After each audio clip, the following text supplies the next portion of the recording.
굳게 서는 교회가 될 줄 믿습니다. 네. 우리가 지난 2주 동안에 사랑에 대해서 그리고 소망에 대해서 하나님의 말씀을 배웠습니다. 그래서 이렇게 인사하고 시작하겠습니다. 먼저 사랑합니다. 네. 그 다음은 소망을 가지십시오. 네. 자, 그럼 이번 주에는 뭘 배우게 될지 예상이 되십니까? 네. 믿음이겠죠. 소망, 사랑 세 가지니까 세 가지가 세트입니다. 오늘은 믿음에 대해서 여러분과 함께 나누려고 하는데요. 제가 여러분과 믿음에 대해서 나누는 것이 처음은 아닙니다. 제가 청빙 과정을 진행하면서 여러분과 주일 1, 2, 3부 설교로 나눴던 말씀이 히브리서 10장 신실한 믿음으로 승리하는 그리스도인이라는 제목으로 말씀을 나눴었습니다. 그리고 그 이후로 지금까지 매주 주제는 달랐지만 계속 믿음이라는 중심을 가지고 여러분들과 말씀을 나누고 있는데요. 사실 우리가 너무 많이 듣고 또 잘 알고 있는 것 같지만 그래서 우리가 또 잘 모를 수도 있습니다. 확실히 알지 못하면 전혀 모르는 것일 수 있습니다. 그래서 어떻게 그걸 알 수 있는가 하면 누가 물어보면 대답을 못하는 거죠. 그래서 여러분 잘 듣고 잘 보고 마음에 담아두시고 정리를 항상 해두시는 게 중요합니다. 자, 우리가 믿음에 붙는 수식어가 많은데요. 굳건한 믿음, 정금 같은 믿음, 신실한 믿음, 또 세우는 믿음, 여러 가지 믿음이 큰 믿음, 여러 가지 믿음이 있습니다. 근데 이렇게 아무리 강조해도 교회 이름도 믿음으로 된 교회가 많죠. 전혀 지나치지 않은 것이 우리의 믿음입니다. 오늘 우리는 마가복음 2장 말씀을 통해서 죄 사함을 받는 믿음에 대해서 함께 나누려고 합니다. 이 믿음은 우리가 2주 전에 요한복음 말씀을 통해서 놋뱀을 바라보는 믿음에 대해서 들었던 것과도 연결되어 있습니다. 이스라엘 백성이 하나님의 말씀을 믿고 놋뱀을 바라볼 때 무슨 일이 일어났습니까? 풀뱀에 물려서 죽을 수밖에 없었는데 살아났습니다. 그렇죠? 이건 그냥 죽을 병이 나은 수준이 아니고 그들이 하나님과 모세를 원망하지 않았습니까? 그런데 하나님을 향해 원망 불평했던 그들의 죄, 그 죄에 대해서 사함을 받았다는 거죠. 이렇게 예수님께서 말씀하신 가르침들이 많은 경우에 죄 사함과 연결되어 있는 것을 봅니다. 오늘 우리는 이 죄 사함을 받는 믿음에 대해서 좀 더 자세히 알아보려고 하는데요. 제가 질문을 하나 드려봅니다. 여러분, 죄 사함은 언제 일어날까요? 네, 뭔가 대답을 하셨습니다. 죄 사함은 예수 그리스도를 처음 믿을 때, 그때 일어납니다. 우리는 예수님이 이 땅에 오신 하나님의 독생자이시고 또 우리가 우리를 구원해 주실 주님으로 믿고 고백하면서 하나님의 거룩한 백성이 됩니다. 바로 그때 우리가 예수님의 십자가의 보혈이 우리의 죄를 깨끗하게 씻겨 주셨다는 사실도 함께 고백하는 거죠. 그래서 여러분, 예수 그리스도께서 내 죄를 씻겨 주시는 것은 내가 막 이렇게 그냥 지우는 것이 아니고요. 내가 예수 그리스도를 믿는 그 순간에 예수 그리스도께서 내 안에 오시게 되면서 내 죄를 다 씻어내 주시는 겁니다. 내가 하는 게 아닙니다. 그런데 문제가 그 다음에 있습니다. 우리가 예수님을 믿는 그 감격스러운 경험을 하고 난 후에도 우리가 가진 죄성 때문에 크고 작은 죄들을 계속해서 짓고 있는 거죠. 어른들이 이렇게 저 사람은 법 없이도 살 사람이야 라고 말하는 분들도 똑같습니다. 사도 바울이 로마서 3장 23절에서 모든 사람이 죄를 범하였음에 하나님의 영광에 이르지 못하더니 라고 말씀하죠. 아무도 죄 짓는 것, 과거의 죄가 아닙니다. 죄 짓는 것으로부터 자유로울 수 있는 사람은 없습니다. 그러나 바울 사도가 로마서 8장 1절부터 2절에 보면 이렇게 말합니다. 이제 그리스도 예수 안에 있는 자에게는 결코 정죄함이 없나니 이는 그리스도 예수 안에 있는 생명의 성령의 법이 죄와 사망의 법에서 너를 해방하였음이니라. 예수님 안에 살아가는 성도들에게는 정죄함이 없는 줄 믿습니다. 그 이유가 한 번 예수 믿는 사람은 죄를 지어도 괜찮기 때문일까요? 아닙니다. 예수님을 믿으면 예수님께서 그 십자가의 보혈로 우리에게 회개할 수 있는 길을 열어주셨기 때문입니다. 그래서 사도 요한이 요한일서 1장 9절에서 만일 우리가 우리 죄를 자백하면 그는 미쁘시고 의로우사 우리 죄를 사하시고 우리를 모든 불의에서 깨끗하게 하실 것이다. 이렇게 말씀하는 겁니다. 미쁘신 우리 하나님께서 우리가 우리 죄를 자백할 때 언제든지 그 어떤 죄든지 다 사해 주시는 줄 믿습니다. 이것은 성경이 분명하게 증거하고 있는 내용입니다. 그래서 우리도 이 사실을 알죠. 저에게 들으면서도 여러분도 압니다. 그러나 사람이 죄를 한 번 짓고 두 번 짓고 또 짓고 이렇게 하다 보면, 그렇게 반복해서 죄를 짓게 되면 하나님께서 내 죄를 사해 주실 것이라는 믿음이 점점 약해집니다. 오히려 의심이 싹트죠. 어떤 사람들은 이런 모습이 겸손이라고 착각하기도 합니다. 내가 스스로 예를 들면 이런 겁니다. 1번씩 7번이라도 1000번을 죄를 짓더라도 끝까지 사해 주실 수 있는 사실을 내가 알고 있는데 염치가 없어서 회개를 못하겠다, 이래서 교회도 안 나오시고 기도도 안 하시고 신방도 못 받겠습니다, 이렇게 하시고, 그게 아니라는 거죠. 그게 겸손이 아닙니다. 여러분, 진정한 겸손은 하나님 앞에 나와서 엎드리는 것인 줄 믿습니다. 우리가 하나님을 의지하는 것이죠. 나의 연약함을 내려놓고 하나님을 바라보는 겁니다. 성경 어디에서도 하나님께 염치가 없으니까 회개하지도 말고 그 자리에 가만히 있으라고 적어놓은 곳은 없습니다. 문제는 사단이 절대 이 틈을 놓치지 않는다는 겁니다. 이런 어리석은 마음에 파고들어서 우리를 정죄하는 거죠. 그런 죄를 하나님이 어떻게 용서하시겠냐? 너는 이미 틀렸다. 이런 생각들을 자꾸 우리의 마음에 집어넣는 겁니다. 그래서 어떻게 할 수 있다면 하나님의 성도들까지도 끌고 가서 죄의 지배 아래 놓으려고 하는 것이죠. 우는 사자같이 먹잇감을 찾는 그 사단의 괴계에 우리가 이 자리에 멀쩡히 앉아 있다가도 잠시 정신줄 놓으면 그냥 그 사단의 죄의 지배 아래 끌려 들어가고 있는 모습을 우리가 보기도 합니다.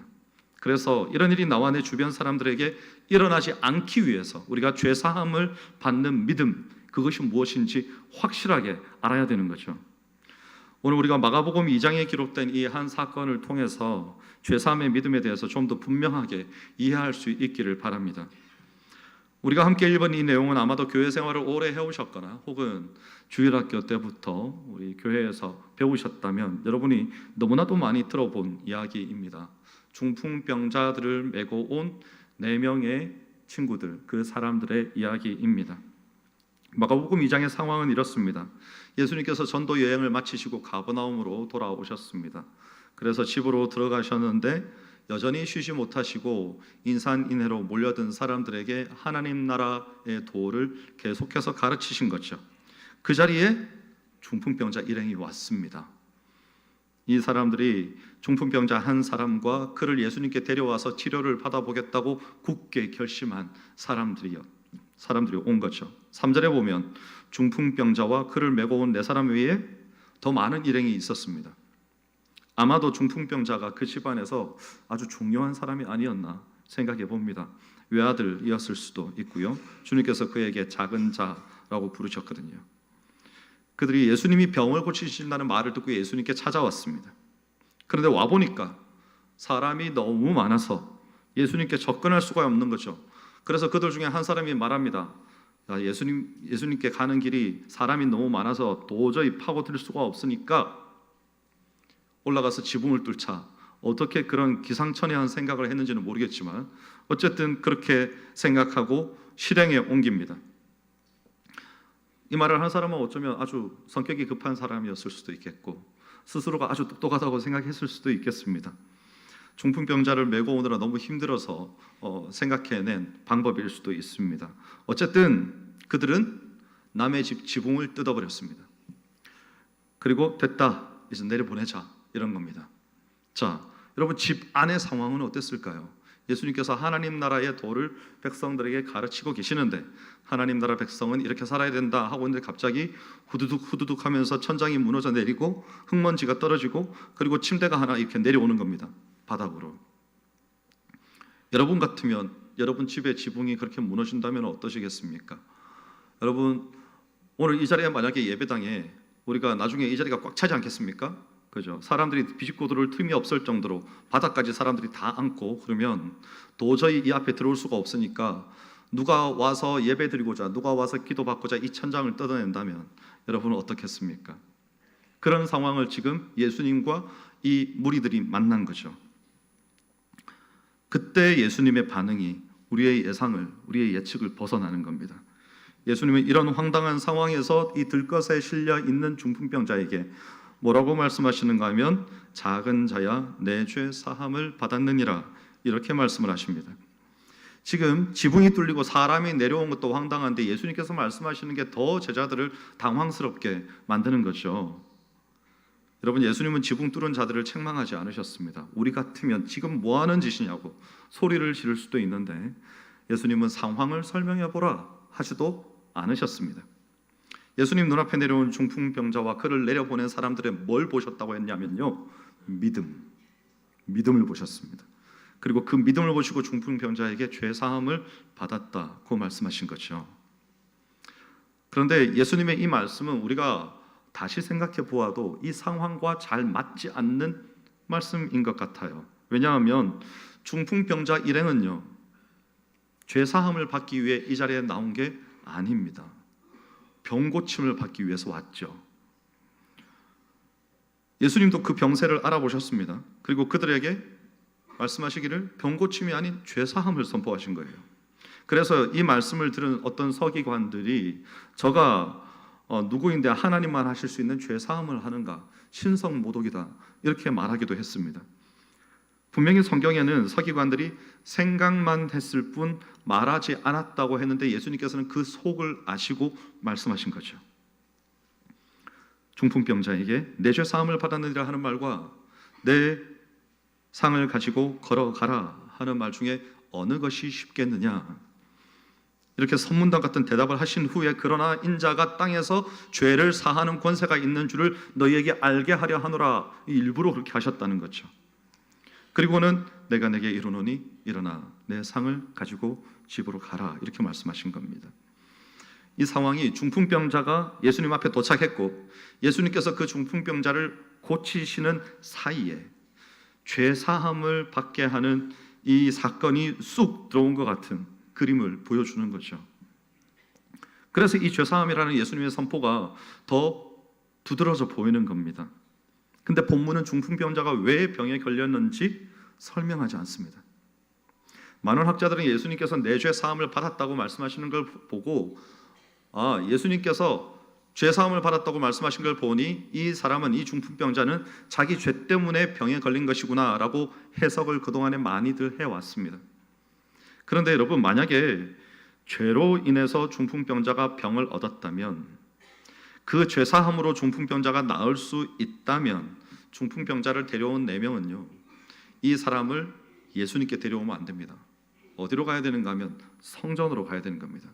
성전에 가서 죄사함을 받기 위해서 속죄제를 드리면 되는 거예요. 그러면 제사자가 속죄제물을 하나님께 드리고 그리고 제사장을 통해 속죄가 되었다는 확증을 해주면 속죄가 되는 겁니다. 죄사함이 되는 거예요. 그게 죄로 인해서 그랬다면 그렇게 죄사함을 받으면 병이 나아야죠. 근데 그들이 성전으로 가지 않고 예수님께 왔단 말입니다.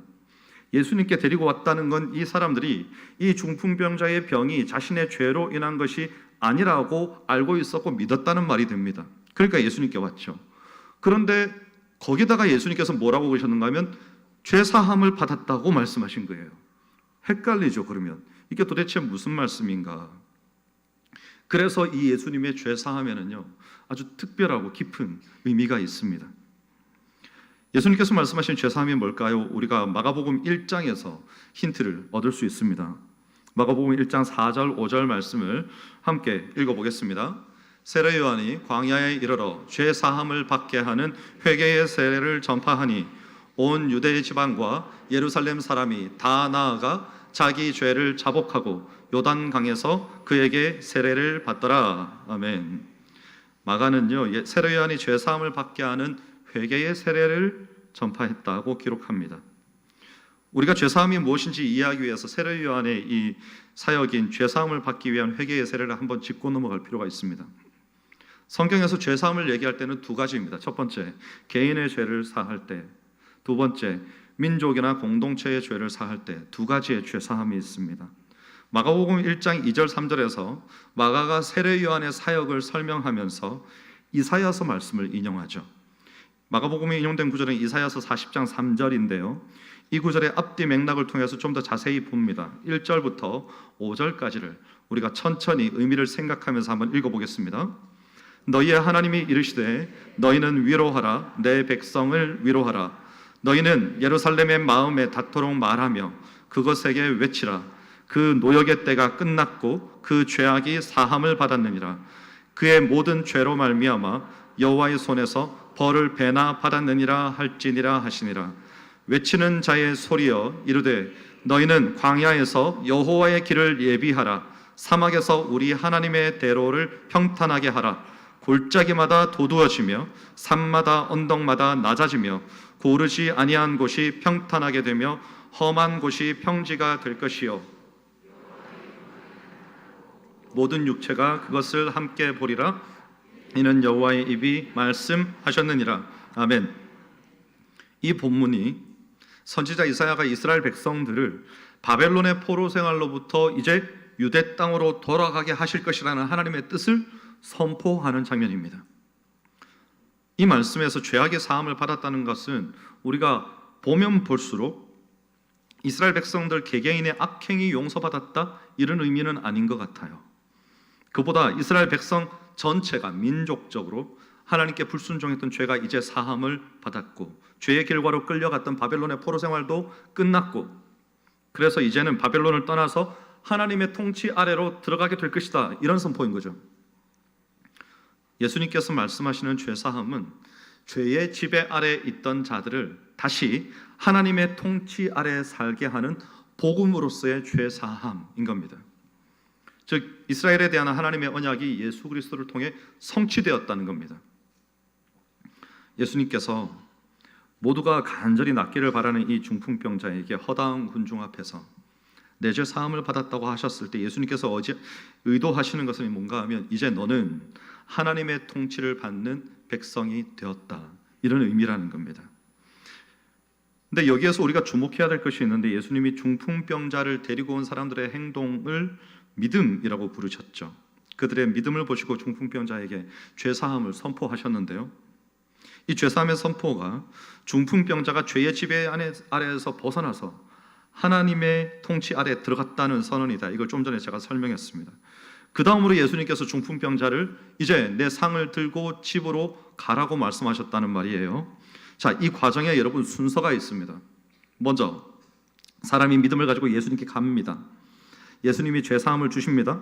죄사함을 받은 자가 하나님의 통치가 임하는 하나님 나라의 백성이 됩니다. 그 나라에서 영원한 생명을 얻게 될 것인데 그 생명으로 오늘 치유를 맛봅니다.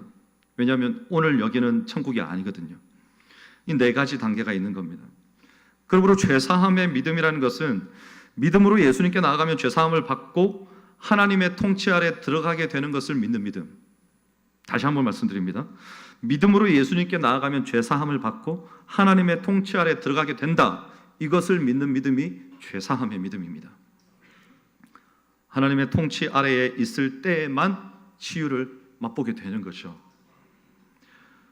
광야에서 이스라엘 백성들이 하나님의 말씀을 믿음으로 노뱀을 바라볼 때 하나님께 불평했던 죄들을 다 사함받고 누구든지 다시 하나님의 다스림을 받는 하나님의 백성이 되었죠. 그렇게 치유받았습니다. 순서가 정확하게 일치합니다. 비록 이 세상에 사는 동안에는 우리 육신의 치유에 한계가 있지만 영원한 하나님의 나라에서는 한계가 없습니다. 그 나라에 가면 하나님의 온전하신 통치 아래 죄나 눈물이나 질병이나 고통이나 모든 곡하는 것은 다 있지 않을 것이다. 계시록 21장 4절 말씀이 우리에게 말해주고 있죠. 이 죄사함의 믿음을 우리가 꼭 기억해야 합니다. 사람이 예수님을 믿을 때 십자가의 보혈로 모든 죄가 씻어집니다. 근데 그 사실은 그 후에 죄 짓는 상황에 따라서 바뀌는 게 아닙니다, 여러분. 내가 비록 부족하고 연약할지라도 예수님을 믿은 후에 다시 매일 아침에 눈들 때마다 내가 죄가 그대로 있는 게 아닌가? 덜 씻어진 건 아닐까? 라고 착각하는 거죠. 내가 죄가 여전히 남아 있는 줄 알고, 근데 그게 아니라는 겁니다. 의심할 필요 없습니다. 다만 하나님의 백성답게 살지 못하는 나 자신의 죄를 깨달을 때마다 다시 돌이켜 하나님 앞에 나아가서 회개하면 되는 겁니다. 1년 365일 내내 죄를 깨닫게 될지라도 하나님 앞에 나아가고 또 나아가고, 그렇게 하나님 앞에 우리가 서게 되는 그날까지 마음을 돌이키고 또 돌이키며 하나님께서는 그 모습을 기뻐하시고 불쌍히 여겨주신다는 겁니다. 죄사함의 믿음을 갖는다는 것은 그렇게 내가 하나님의 통치 아래 있는 백성이라는 것을 날마다 되새기는 겁니다. 그리고 죄의 어둠에 눌리지 않고 사단이 우리의 마음에 어떤 생각을 집어넣더라도, 무엇으로 우리의 마음을 어렵게 하더라도 우리는 매 순간마다 은혜로우신 하나님의 사랑의 빛 아래로 나아가는 삶을 살면 되는 겁니다. 오늘 본문에서 우리가 예수님께서 믿음으로 인정해 주셨던 4명의 일꾼들을 통해서도 교훈을 받기를 원합니다. 중풍병자를 예수님께 데리고 가겠다는 목표를 가지고 출발한 4명이 있었습니다. 이 4사람이 자신들이 할 수 있는 모든 방법을 동원해서 중풍병자를 예수님 앞에 데려다 놓고야 말았습니다. 이 목표를 위해서 이 사람들은 모여든 군중 때문에 예수님께 갈 수 없다, 이런 난관에 부딪혔을 때 포기하지 않습니다.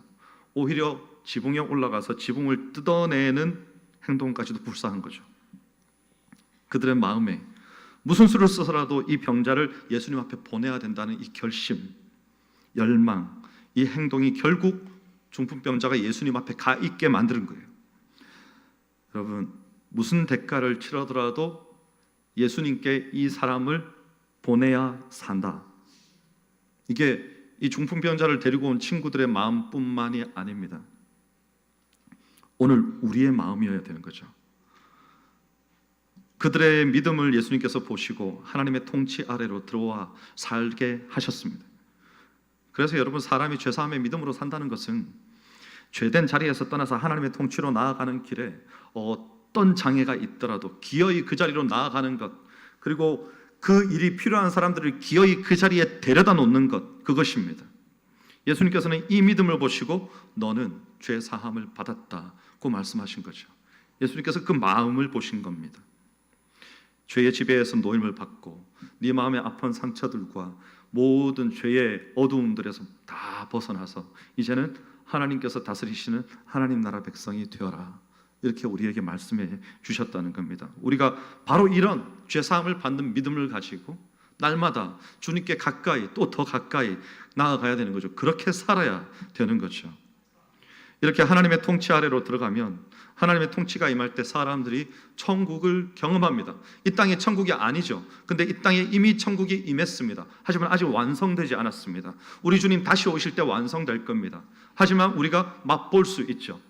오늘 예배 시간을 통해서 천국을 맛보고 우리의 삶 속에서 주를 바라보고 기어이 내가 어떤 상황에도 불구하고 그것을 뚫고 주님 앞에 나아갔을 때 천국을 맛보게 되는 겁니다. 그래서 우리가 죄사함을 받는 믿음 안에서 계속 살아가야 되는 이유는요, 단지 내가 지은 죄의 죄책들을 벗어나기 위해서, 씻어내기 위해서가 아닙니다. 하나님의 백성된 우리는 모든 순간을 하나님의 통치 아래서 살아야 되기 때문에, 그리고 아직까지 그것을 모르는 사람들을 그 속죄로 죄사함을 받는 믿음 안으로 데리고 오기 위해서 우리는 그렇게 살아야 되는 겁니다. 그래서 우리는 사는 동안 끝까지 이 믿음으로 살아야 되는 거죠. 포기하면 안 됩니다. 우리 하나님이 포기한 사람은 없습니다. 이 죄사함을 믿음을 가지고 중풍병자를 메고 예수님께 갔던 사람들의 수고를 우리가 깊이 생각해 보기를 원합니다. 기꺼이 감당해야 하는 큰 수고입니다. 어쩌면 평생이 될 수도 있죠. 예수님 앞으로 데리고 가는 것이 쉽지 않아 무겁고 힘들고 난관에 부딪히고 예기치 못한 어려움들을 만나기도 합니다. 그렇지만 그들에게는 어떤 것도 장애가 되지 못합니다. 끝내 방법을 찾아냈고 기어이 예수님 앞으로 데리고 오는 그 믿음입니다. 그 결과 예수님께서 중풍병자에게 죄사함을 얻게 하시고 병을 고치시고, 그리고 함께 하나님 앞에 영광이 되는 이 순간을 볼 수 있게 해주신 거죠. 저는 오늘 이 시간에 저와 우리 수봉성교회 사랑하는 성도님들 모두가 이 믿음을 사모하시기를 축복합니다. 그래서 우리에게 영생을 주시는 구원을 얻기 위해서 예수 그리스도께서 그렇게 십자가에 못 박히시기까지 사명의 길을 가셨듯이 우리도 우리의 마음에 죄사함을 얻는 이 믿음을 가지고 행동해야 될 때인 거죠. 죄사함을 받는 믿음을 가지고 우리가 예수님께 데리고 나와야 할 우리의 가족들, 우리의 친구들, 그리고 우리의 이웃들, 한 번 해보셨습니까? 두 번 해보셨습니까? 혹은 평생 하고 계십니까? 우리 주님께서는요, 죽으셨습니다. 우리를 살리기 위해서. 우리는 뭘 해야 될까요? 우리도 죽을 때까지 해봐야죠. 좀 해봤다고, 평생 해봤다고 포기하겠습니까? 포기하면 그는 어떻게 되는데요? 구원받지 못합니다. 우리의 마음에 우리를 바라보시는, 처음 우리를 바라보셨던 예수님의 마음이 우리에게 있어야 하고, 중풍병자를 메고 왔던 친구들의 믿음이 우리에게 있어야 하고, 이제 그 사람과 그 믿음을 가지고 우리가 이 문을 나서야 되는 겁니다. 그러면 우리가 그들이 끝끝내 주님 앞에 나와서 죄사함을 받고 병 고침을 받고 하나님께 그들의 인생 전체를 통해서 영광 돌려지는 순간을 우리가 목도하게 된다고 오늘 말씀이 쓰고 있습니다. 이런 천국의 기쁨을 우리 모두가 함께 가장 앞에서 누릴 수 있다는 게 얼마나 축복이겠습니까? 이번 한 주 여러분의 삶이 하나님 앞에서 그렇게 하나님께 기쁨이 되고 우리의 마음의 결단을 가지고 죄사함을 얻는 믿음을 가지고 내가 나가서 전파하고 그들을 하나님 앞에 데리고 올 수 있는 희생과 헌신과 수고를 마다하지 않는 여러분의 예수 그리스도를 따르는 축복된 삶이 되시기를 주의 이름으로 축원합니다. 기도하겠습니다. 하나님 감사합니다. 우리에게 죄사함을 얻는 믿음, 그 믿음을 알게 하시고 이제 더욱더 굳건히 그 믿음 가지게 하시고 우리가 이 문을 나설 수 있게 결단케 하시니 감사합니다. 주여, 우리가 더욱더 회개함으로 주께 가까이 나아가는 삶 되게 하시고 더욱더 전도하고 더욱더 우리의 삶 가운데 하나님께서 기뻐하시는 선교적 삶을 살아감으로 우리의 삶 속에서 이 고귀한 믿음들이 전파됨으로 그들도 그들의 인생의 모든 난관을 뚫고 기꺼이 주님 앞에 나와서 주님 앞에 엎드려 주님 앞에 죄사함을 얻는 회개와 함께 믿음을 가지게 하시고 그들의 삶 가운데도 하나님께서 기쁨이 되시며 은혜 베푸시며 주 예수 그리스도의 놀라운 속죄의 은총이 임하는 것을 우리가 모두 함께 보게 하여 주시옵소서. 그 일에 우리가 사용되게 하여 주시옵소서. 믿사오며 참 좋으신